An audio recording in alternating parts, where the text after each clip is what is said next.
You did not lose money because you invested. Investing was only the word you used, not the thing you actually practiced. You lost money because gambling learned how to look like investing, calm and professional, and that disguise made it dangerous. It did not arrive wearing neon lights and dice, so your guard stayed down. It arrived as a chart, clean enough to look logical. A screenshot made somebody else's profit feel like evidence. A confident voice online made uncertainty sound like a finished fact, and one sentence that sounded too good to ignore started pressing on your pride. Everyone is making money except you, and suddenly waiting felt like losing, even when waiting had been the safer choice. At first it felt like opportunity, like a door opening. Then it felt like intelligence, like you finally saw what others missed. Then it felt like control, even though nothing was truly controlled. But by the time you realized what it really was, the damage had already moved. Your savings were already gone from the safe place they belonged. Your debt had already grown quietly in the background, and the thing you called investing had quietly become a gamble with better lighting. Before all of this, your life looked normal from the outside, the kind of normal nobody would question. You had a job, a routine, and a paycheck you counted on. You had bills, ordinary bills that arrived whether markets rose or fell. You had a small amount saved, not impressive, but real. Not enough to feel rich or even close to free, but enough to feel safe when something unexpected happened. You were not greedy at first. That is what made it believable.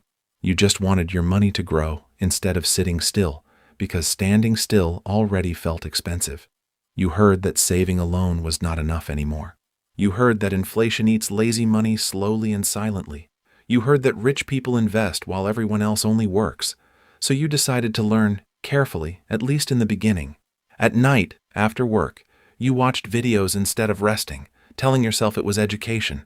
You learned words that made you feel smarter than yesterday. Portfolio sounded responsible, like something adults were supposed to understand. Volatility sounded technical, so fear became easier to rename. Compounding sounded patient, powerful, and almost noble. Risk sounded manageable when someone explained it with confidence. You did not understand everything, and part of you knew that.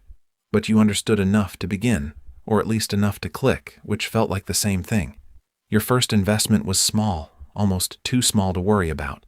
Small enough that losing it would not destroy you. You told yourself you were being responsible because the amount had limits. Then the price went up, and the whole room felt different, like the screen had rewarded you personally. Not by much, not enough to change your life, but enough to wake something inside you that had been waiting. You refreshed the app again, just to feel the movement. Then again, because the silence between updates felt too long. Then again, even though nothing important had changed.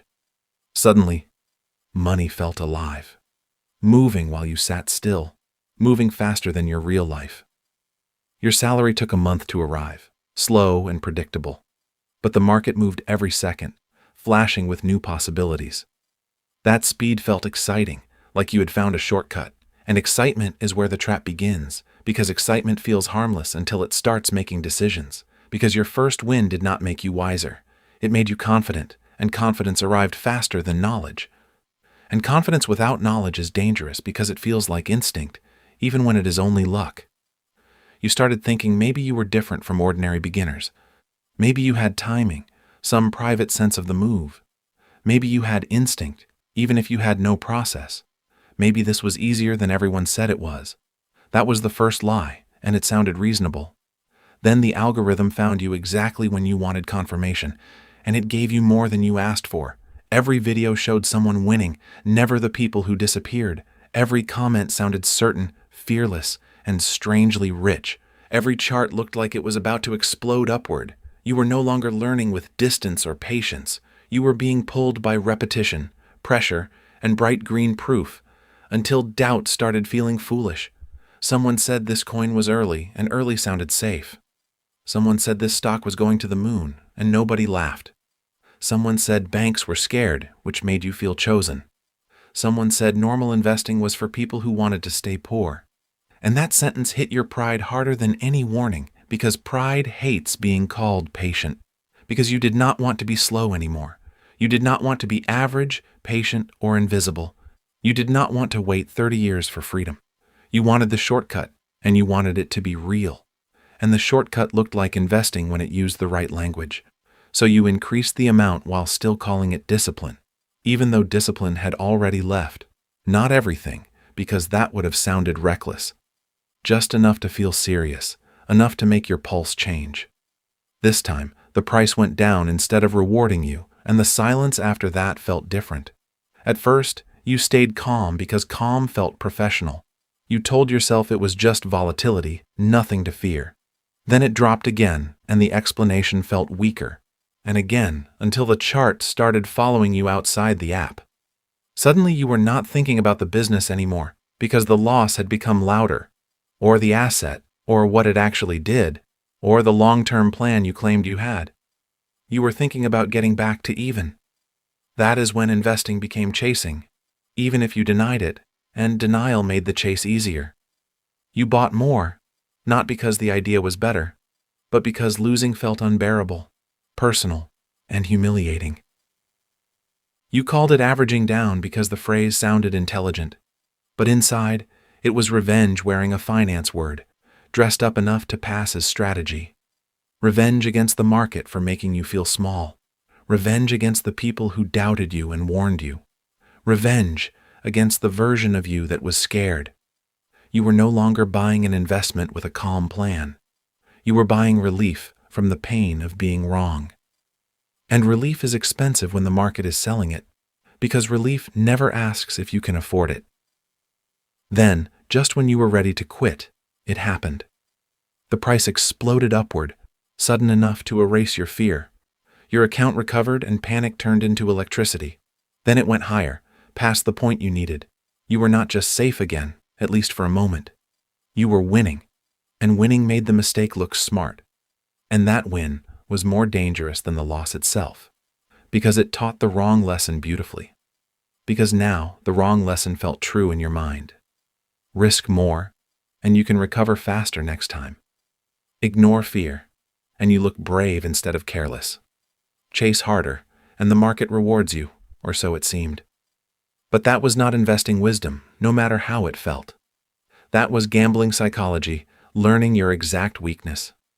A random win became proof in your mind, so you broke your own rules, one small excuse at a time, until the rules no longer protected you. You moved money from your emergency fund, the money meant for protection. You used money meant for rent, and tried not to think about it. You told yourself it was temporary, just a short bridge, just one trade, and then you would become careful again. Just one chance to fix the damage quickly. Just one more win, and everything would feel normal again. But markets do not care about your story or your reasons, no matter how urgent they feel. They do not care that rent is due soon. They do not care that you need the money back. They do not care that you already imagine the profit. The price fell, plainly, quietly, without emotion, like it had never heard your plan. Then faster, like the floor had tilted under you. Then violently, and hope stopped sounding rational. You waited for the bounce everyone promised would come, because hope had become your last strategy. It did not come, no matter how long you stared. You refreshed the app like refreshing could change reality. The number kept shrinking each time you looked. Your stomach dropped before your account reached zero. Then the truth arrived, quiet and impossible to avoid. You had not invested money with patience or a plan. You had risked survival money on hope, and hope could not pay the bills, and survival money should never be placed on hope. The next morning, nothing looked dramatic from the outside, which somehow made it feel worse. The sun still came up over the same city. People still went to work like nothing had happened. Your phone still worked, bright and ordinary in your hand. But inside, everything felt different from the day before, like the same room belonged to someone else. Rent was still due, unchanged by your regret. The credit card still wanted payment, patient and cold. The emergency fund was gone from the place it belonged. And the influencers had already moved to the next opportunity, smiling under a new green chart. No one came back to apologize for the certainty they sold. No one shared your lost screenshot with the same excitement. No one paid your bills when the lesson became real. That is the part of gambling nobody posts because it does not sell the dream. The win is public because it makes people look brilliant. The damage is private because it makes people feel ashamed. And for the first time, you understood the difference clearly. Investing builds a future slowly, with patience and protection, even when it feels boring. Gambling begs the future to arrive early and save you, and that begging is not a plan.